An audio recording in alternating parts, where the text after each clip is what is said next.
महाराष्ट्र के दिल में अजंता और एलोरा की अद्भुत गुफाएं स्थित हैं, जो ठोस चट्टान से काटी गई हैं। लेकिन इन अविश्वसनीय संरचनाओं का निर्माण बिना आधुनिक तकनीकों के कैसे हुआ? 2वीं सदी ईसा पूर्व से अजंता गुफाएं बौद्ध मठों के रूप में सेवा करती थीं, जबकि एलोरा गुफाएं, जो बाद में बनी, बौद्ध, हिंदू और जैन कला का प्रदर्शन करती थीं। इन गुफाओं का निर्माण ऐसे समय में हुआ जब उन्नत उपकरणों की कमी थी। कारीगरों ने सरल लेकिन प्रभावी उपकरणों पर निर्भरता दिखाई। वे लोहे और पत्थर की छेनी का उपयोग करके चट्टान को सावधानी से काटते थे। इस प्रक्रिया को रॉक कट आर्किटेक्चर कहा जाता है, जिसमें बाहरी भाग को हटाकर जटिल आंतरिक आकार बनाए जाते थे। वास्तविक कार्य शुरू करने से पहले सावधानीपूर्वक योजना बनाना आवश्यक था। कारीगरों ने संभवतः दीवारों पर विस्तृत स्केच बनाए, डिजाइन, स्तंभ और मूर्तियों का नक्शा बनाते हुए यह सुनिश्चित करते हुए कि प्रत्येक गुफा अपनी उद्देश्य के अनुसार हो। कारीगरों को चट्टान की गुणवत्ता का मूल्यांकन करना पड़ता था।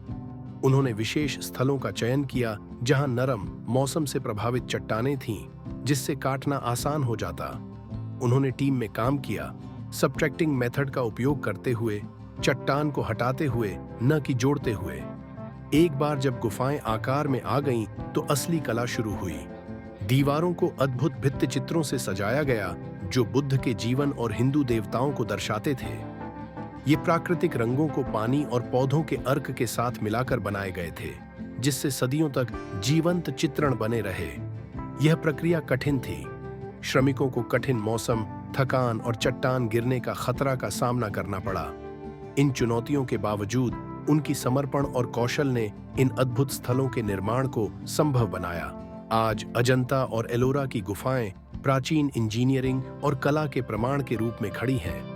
1983 में इन्हें यूनेस्को विश्व धरोहर स्थल घोषित किया गया और लाखों पर्यटक इनकी सुंदरता और ऐतिहासिक महत्व की प्रशंसा करने आते हैं।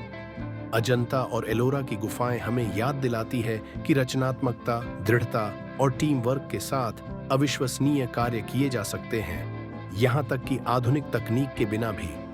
ये केवल गुफाएं नहीं हैं, ये प्राचीन भारत की आत्मा में एक झलक है।